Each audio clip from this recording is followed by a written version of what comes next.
En janvier 2026, un événement inattendu a secoué le Burkina Faso. Une tentative de coup d'État révélée non pas par des tirs ou des soldats doux dans les rues, mais par des aveux choquants. Un complot froidement calculé, financé par des intérêts extérieurs et alimenté par des rancœurs internes, a été exposé au grand jour.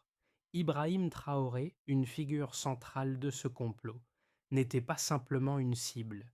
Il était un symbole, un obstacle à un ancien ordre. Mais comment ce plan a-t-il échoué avant même de commencer et pourquoi l'État a-t-il choisi la voie de l'exposition plutôt que du silence? Ce retournement de situation laisse plus de questions que de réponses. Le Burkina Faso se trouve à un tournant décisif. L'échec de cette tentative de coup d'État n'est pas un simple accident. C'est une manifestation d'un changement de paradigme dans la manière dont les pouvoirs en place réagissent aux menaces internes. Ibrahim Traoré, dont la position de leader a provoqué des tensions dans l'ombre du pays, devient bien plus qu'une simple figure politique. Il devient un symbole de résistance et de défi. Mais les enjeux sont bien plus vastes que la simple survie politique de Traoré. Cette tentative de renversement s'inscrit dans un cadre plus large de lutte pour la souveraineté et l'autorité en Afrique, où les coups d'État ont longtemps été considérés comme des réponses possibles aux frustrations populaires. L'État burkinabé, au lieu de se soumettre à cette logique, a choisi de réagir avec une clarté brutale, exposant non seulement les conspirateurs, mais redéfinissant les règles du jeu politique dans la région. Quelles seront les conséquences de cette exposition pour l'avenir politique du pays et pour la stabilité régionale? Le 1er janvier 2026, le Burkina Faso a révélé une tentative de coup d'État d'une ampleur inattendue, exposée non pas par des violences dans les rues, mais par un aveu formel des conspirateurs. Le complot n'était pas simplement une rébellion militaire. Il s'agissait d'une opération minutieusement orchestrée, soutenue par des ressources financières et des alliés externes. À l'épicentre de cette tentative se trouvait Ibrahim Traoré, une personnalité politique qui n'a pas seulement incarné l'opposition à un ancien ordre, mais qui représentait également l'émergence d'un pouvoir national indépendant. L'État burkinabé, plutôt que de réprimer immédiatement, a choisi une approche patiente, une observation silencieuse des conspirateurs qui croyaient qu'ils pouvaient agir dans l'ombre sans conséquence. Cette décision de laisser le réseau se développer, d'attendre que les preuves s'accumulent, a permis à l'État de démanteler le complot à ses racines. Ce n'était pas une simple lutte pour le pouvoir, mais une contestation plus profonde du modèle politique postcolonial en Afrique de l'Ouest, où les coups d'État n'étaient souvent qu'une question de temps.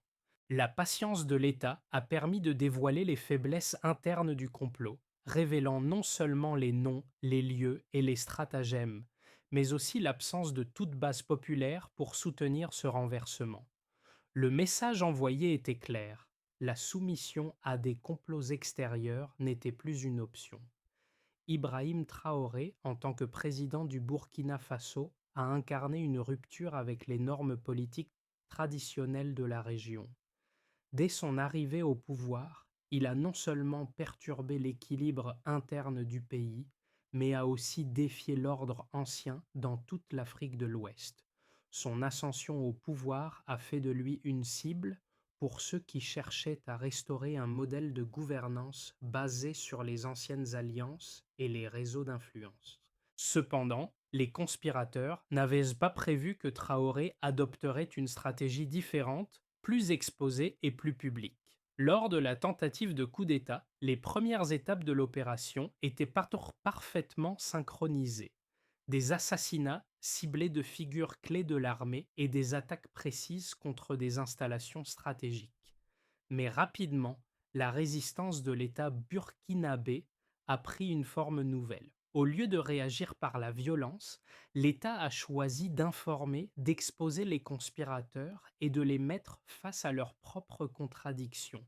Cette décision a eu des effets immédiats Au lieu de confondre l'État avec la violence et le chaos, les conspirateurs ont été forcés de se confronter à la vérité de leurs actions. Et alors qu'ils croyaient que leur réseau était indétectable, le gouvernement a utilisé la patience et la surveillance pour anticiper chaque mouvement, les amenant à se trahir eux-mêmes.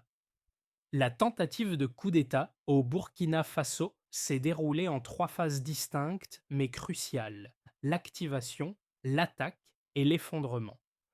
Au départ, le réseau de conspirateurs était soigneusement structuré. Des figures politiques et militaires, frustrées par la direction du pays sous Ibrahim Traoré, se sont alliés pour planifier le renversement du gouvernement.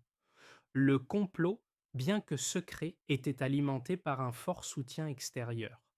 Les conspirateurs croyaient que le silence et la discrétion leur permettraient de prendre l'État par surprise. Mais ils avaient sous-estimé la vigilance des services de renseignement burkinabés. Dès que l'État a eu vent des préparatifs, une décision stratégique a été prise: laisser le réseau se développer et observer ses mouvements. Le silence délibéré a permis aux autorités de surveiller les communications, de suivre les transferts d'argent et de repérer les réunions secrètes entre conspirateurs. En attendant le moment propice, l'État a laissé les conspirateurs s'épanouir dans une illusion de sécurité. Cette patience s'est avérée payante. Les événements ont pris un tournant décisif lorsqu'une cellule clé responsable de l'activation des attaques a été interceptée juste avant de passer à l'action. Les armes ont été saisies, les conspirateurs capturés et les preuves des liens externes ont été mises au jour. Ce n'était pas seulement une tentative de renversement de pouvoir, c'était une tentative de déstabiliser tout un système en exploitant les faiblesses structurelles de l'État burkinabé. Mais au lieu de se précipiter dans une répression violente, le gouvernement a choisi d'exposer le complot dans son intégralité. L'une des révélations majeures de l'enquête a été la participation active de personnalités influentes en dehors du Burkina Faso. L'internationalisation du complot a montré à quel point les dynamiques régionales et internationales influençaient la politique intérieure. Ce qui aurait pu être une opération locale s'est transformé en un réseau global. Le soutien financier venait de l'étranger, mais le véritable moteur de cette conspiration résidait dans une volonté de remettre en cause la légitimité du gouvernement de Traoré. Les conspirateurs cherchaient non seulement à renverser un homme, mais à remplacer toute une vision politique, un projet pour le pays qui dérangeait les anciennes puissances et leurs alliés. Ce n'était pas simplement un coup d'État raté, c'était une tentative de redéfinir les règles de la gouvernance en Afrique de l'Ouest. La réponse de l'État burkinabé a été sans ambiguïté. Toute tentative de déstabiliser le pays serait non seulement contenue, mais exposée à la vue du monde entier. La stratégie d'attente et de patience a permis de réduire l'impact de la crise et d'empêcher que le pays ne sombre dans un chaos similaire à celui d'autres régions voisines. L'une des pièces maîtresses de la réaction de l'État burkinabé a été l'accumulation méthodique de preuves tangibles sur le complot. Au fur et à mesure que l'opération se déroulait, les services de sécurité ont suivi une trace indélébile laissée par les conspirateurs. Ce qui a commencé comme des soupçons a rapidement été transformé en une série de découvertes corroborées par des données. Tout d'abord, l'accès aux fonds suspects a été identifié avec des montants transférés depuis des comptes étrangers. L'argent provenant de divers pays voisins était destiné à alimenter les opérations secrètes. Un premier indicateur de l'ampleur du complot a été l'infiltration de l'armée et des forces de sécurité, où plusieurs officiers ont été impliqués dans l'élaboration du plan. Les autorités ont rapidement identifié trois sources majeures de financement. En premier lieu, des transferts d'argent importants en provenance de pays voisins ont été détectés. Ces fonds ont été utilisés pour acheter des armes et financer la logistique du complot. Les autorités ont réussi à intercepter des communications cryptées et à tracer les chemins de ces transferts. prouvant ainsi l'implication de réseaux financiers extérieurs. Deuxièmement, des données de renseignement ont révélé l'existence de cellules compartimentées, chacune ayant pour mission de frapper à un moment donné, mais sans coordination directe. Ces informations ont été cruciales pour anticiper les actions des conspirateurs avant qu'elles ne prennent effet. Enfin, l'arrestation de plusieurs membres clés du réseau a permis de révéler les mécanismes internes du complot. Lors des interrogatoires, les conspirateurs ont donné des détails sur leurs intentions, leur planification et leurs relations avec des acteurs extérieurs. Le plus marquant fut l'aveu de l'implication de Paul-Henri Sandogo Damiba, ancien président du pays, qui avait orchestré cette tentative depuis l'exil. Ses motivations, basées sur une volonté de restaurer un ancien ordre, ont révélé un aspect clé du complot: l'absence de véritable idéologie. Ce n'était pas un mouvement populaire, c'était un calcul froid, alimenté par des frustrations personnelles et des calculs géopolitiques. Les preuves accumulées ont permis à l'État de présenter un dossier incontestable devant la communauté internationale. L'implication de figures politiques et militaires majeures a été démontrée par des preuves matérielles et des aveux directs. L'État burkinabé n'a pas seulement arrêté une tentative de coup d'État, il a exposé les forces en jeu, montrant que la menace venait non seulement de l'intérieur, mais aussi de puissances extérieures cherchant à déstabiliser la région. Ces révélations ont profondément modifié le discours sur la gouvernance et les coups d'État en Afrique de l'Ouest en envoyant un message fort: il n'y aura pas de tolérance pour les tentatives de déstabilisation, qu'elles proviennent de l'intérieur ou de l'extérieur. La tentative de coup d'État au Burkina Faso a suscité une réponse presque immédiate non seulement de la part des autorités nationales, mais aussi des observateurs internationaux. D'un côté, certains ont soutenu que le renversement d'un gouvernement par la force pourrait être justifié dans des contextes de mauvaise gouvernance et de corruption, et que des changements radicaux étaient nécessaires pour améliorer la situation du pays. De l'autre côté, cependant, se trouvait l'argument selon lequel les coups d'État, en déstabilisant les nations, nuisent à la prospérité à long terme et retardent les progrès socio-économiques.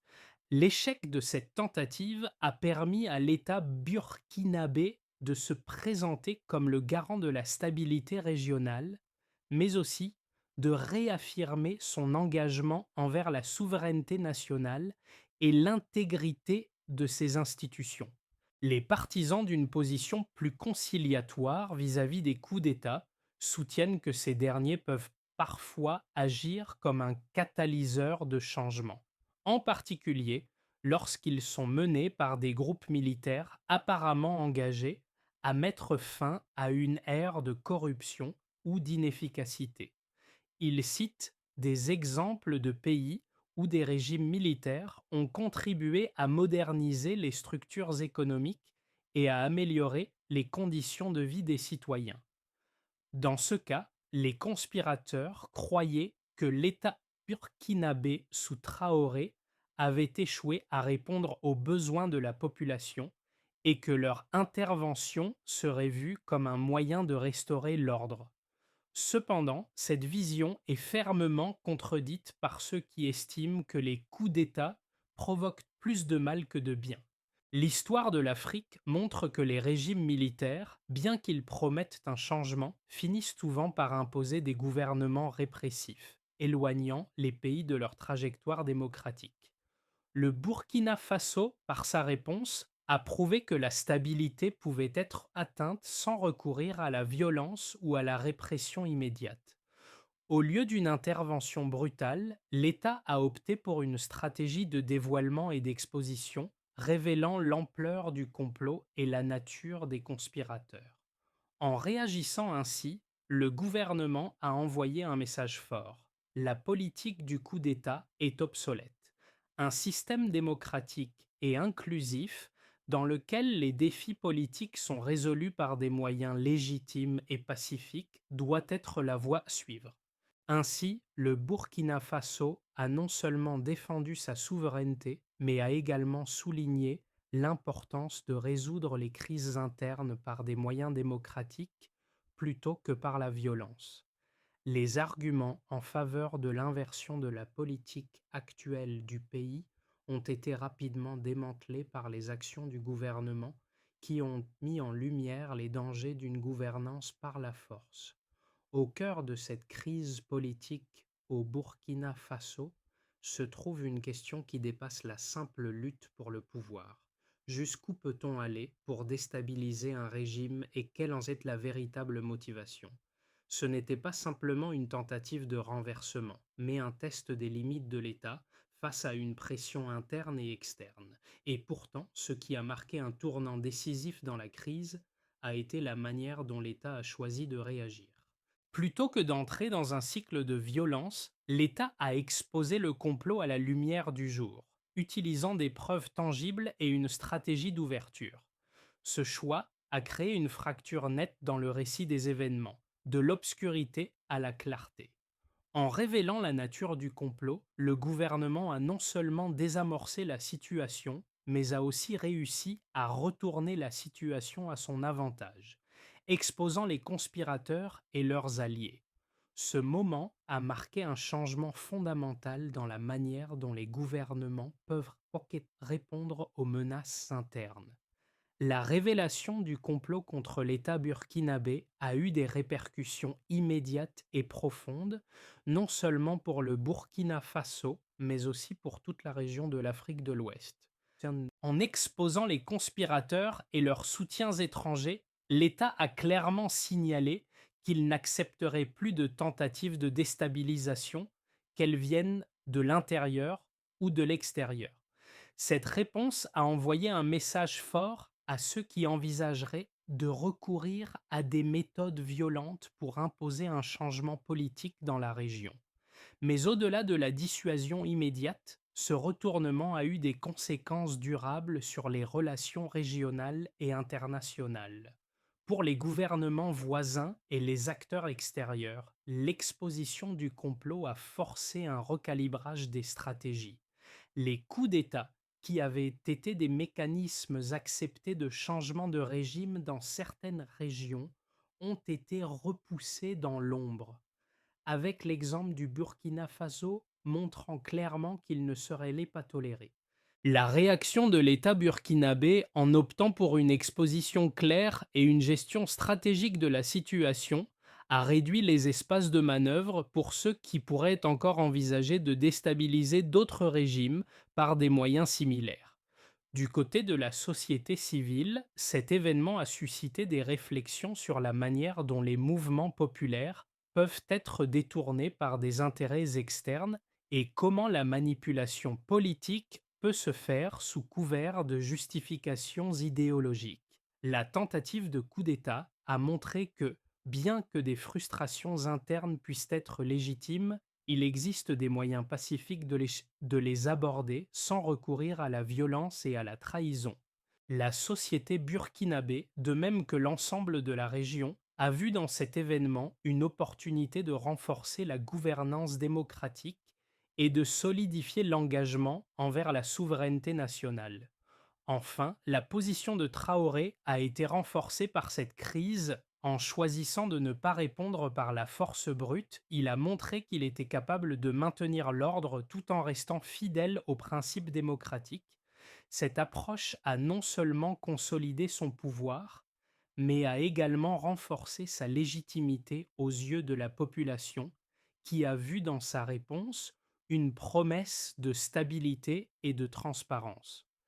Cependant, cet épisode a également mis en lumière les défis auxquels il devra faire face dans l'avenir, maintenir un équilibre délicat entre la répression de la corruption et la préservation de la démocratie. En se projetant sur les 6 à 12 prochains mois, plusieurs scénarios sont possibles pour le Burkina Faso, en fonction de la manière dont le gouvernement Traoré choisit de gérer les conséquences de cette tentative de coup d'État. Scénario de base: stabilité relative. Si le gouvernement parvient à maintenir l'ordre et à renforcer ses institutions, on peut s'attendre à une stabilité relative dans le pays. Traoré pourrait utiliser cette victoire stratégique pour solidifier son pouvoir, renforcer les réformes économiques et poursuivre la lutte contre la corruption. Les relations avec les pays voisins pourraient se stabiliser et le Burkina Faso pourrait devenir un exemple pour d'autres nations de la région confrontées à des crises similaires. L'État pourrait également renforcer sa position en tant que bastion de résistance contre les tentatives extérieures de déstabilisation, ce qui contribuerait à renforcer sa légitimité sur la scène internationale. Ce scénario offrirait une période de reconstruction après la crise, avec une attention particulière portée à la justice et à la réconciliation nationale. Scénario optimiste, réforme profonde. Dans un scénario optimiste, cette tentative de coup d'État pourrait devenir un catalyseur pour des réformes politiques et sociales plus profondes. Traoré, après avoir consolidé son pouvoir, pourrait initier des réformes démocratiques visant à élargir la participation politique, renforcer la société civile et assurer la transparence des institutions publiques. Les jeunes générations, qui ont souvent été marginalisées, pourraient trouver de nouvelles opportunités dans une gouvernance plus inclusive. Les relations diplomatiques avec les puissances étrangères, en particulier les partenaires régionaux, pourraient également se renforcer si le gouvernement parvient à prouver son engagement envers des valeurs démocratiques et le développement durable. Scénario pessimiste, fragmentation et instabilité persistante. Cependant, le scénario le plus sombre reste également plausible. Si le gouvernement burkinabé échoue à apaiser les tensions internes et à maintenir l'unité nationale, il existe un risque de fragmentation du pays. La méfiance envers le régime pourrait s'intensifier, notamment si les réformes promises ne sont pas mises en œuvre ou si des groupes d'opposition émergent. Les tensions régionales pourraient aussi se raviver, notamment avec les puissances étrangères qui ont soutenu indirectement le complot. En l'absence d'une véritable réconciliation nationale, les fractures sociales et politiques pourraient persister, créant un terrain fertile pour de futures tentatives de déstabilisation. La situation pourrait devenir un cycle sans fin de violence politique, d'instabilité et de mécontentement populaire. Quelle que soit l'issue, il est clair que le Burkina Faso se trouve à un carrefour décisif. La gestion de cette crise, de ses conséquences et des réformes nécessaires sera cruciale. Les leaders du pays devront naviguer entre la nécessité de maintenir l'ordre, de garantir la sécurité nationale et de répondre aux attentes des citoyens pour un gouvernement plus démocratique et plus transparent. L'avenir dépendra de leur capacité à unir la nation, à restaurer la confiance et à prouver que le Burkina Faso peut surmonter cette épreuve sans compromettre sa démocratie. L'événement au Burkina Faso a non seulement secoué la scène politique nationale, mais il a également envoyé un message puissant aux citoyens et aux leaders des autres pays de la région. Ce moment de crise a mis en lumière un aspect essentiel de la gouvernance. La légitimité ne peut être gagnée uniquement par la force ou la manipulation.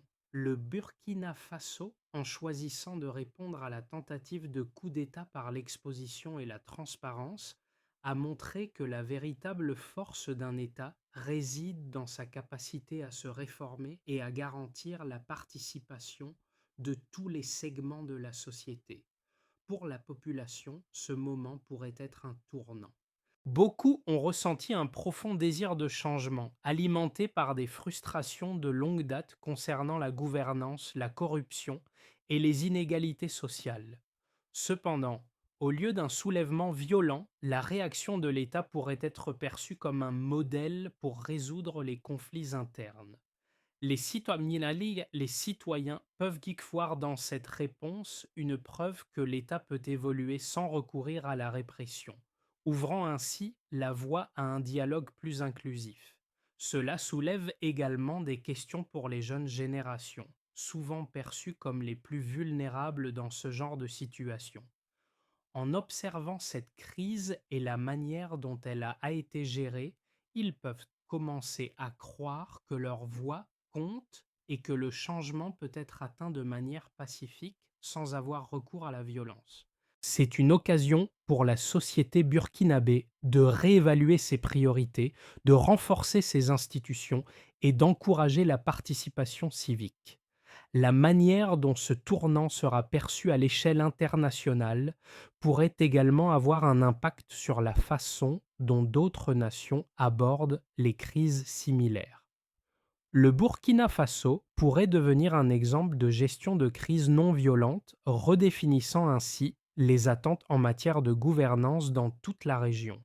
Pour surmonter cette crise et prévenir de futures tentatives de déstabilisation, le Burkina Faso doit adopter une approche en plusieurs étapes visant à renforcer ses institutions et à consolider la confiance publique. Voici un plan en 5 étapes pour assurer la stabilité à long terme du pays. Renforcement des institutions démocratiques. Le gouvernement doit d'abord se concentrer sur la consolidation des institutions démocratiques en garantissant la transparence et la participation citoyenne. Des réformes électorales pourraient être mises en place pour s'assurer que chaque voix soit entendue et que le processus démocratique soit à la fois libre et équitable. Un système judiciaire indépendant et des mécanismes de contrôle renforcés seront essentiels pour prévenir toute forme de corruption et d'abus de pouvoir. Dialogue national inclusif. Il est crucial d'organiser un dialogue national réunissant toutes les parties prenantes, gouvernement, opposition, société civile et groupes ethniques. Ce dialogue permettra de créer un consensus sur les priorités nationales et d'aborder les problèmes de gouvernance et de justice sociale. Ce processus devrait être ouvert avec des mécanismes de résolution des conflits qui impliquent directement les communautés locales. Réformes économiques ciblées. Les réformes économiques doivent viser à diversifier l'économie du pays et à créer des emplois pour les jeunes. Des investissements dans l'agriculture durable, les infrastructures et l'éducation sont essentiels pour réduire la pauvreté et renforcer la résilience du pays face aux chocs externes. L'inclusion économique doit être au cœur de ces réformes pour garantir que tous les Burkinabés bénéficient des fruits du développement. Renforcement de la sécurité nationale. Bien que la crise actuelle ait été maîtrisée, il est essentiel de renforcer les forces de sécurité pour qu'elles soient prêtes à répondre à toute menace future, qu'elle soit interne ou externe. Cependant, cela doit être fait de manière à respecter les droits humains et à garantir que les forces de l'ordre ne deviennent pas un outil de répression. Lutte contre la corruption et la transparence. Un engagement ferme contre la corruption est essentiel.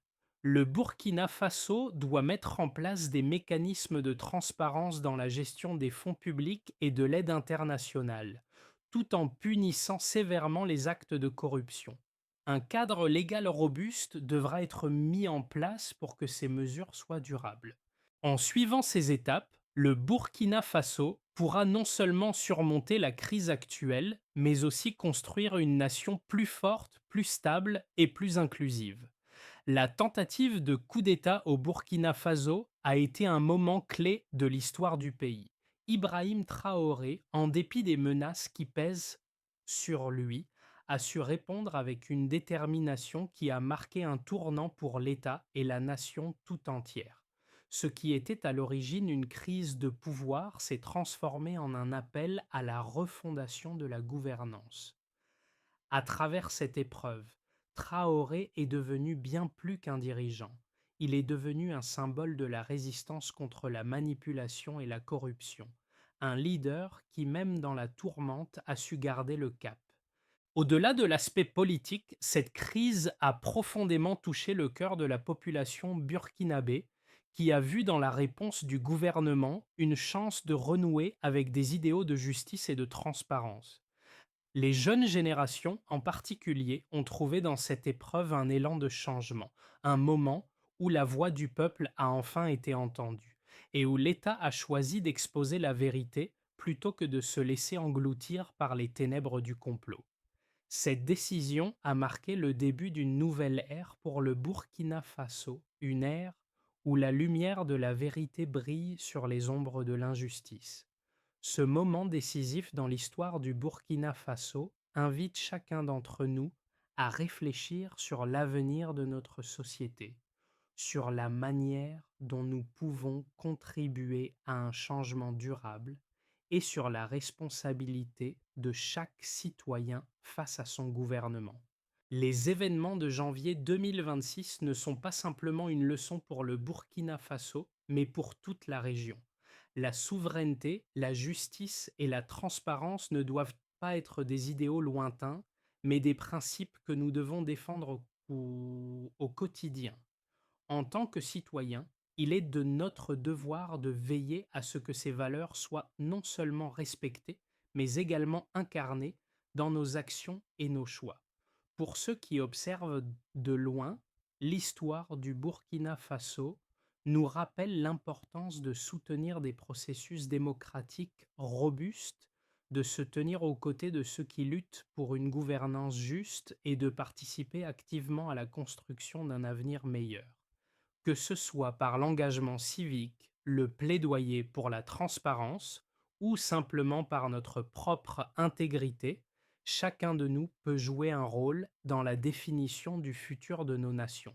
Le Burkina Faso a choisi de ne pas se laisser intimider par les complots. Et vous, comment allez-vous répondre à cet appel à la responsabilité?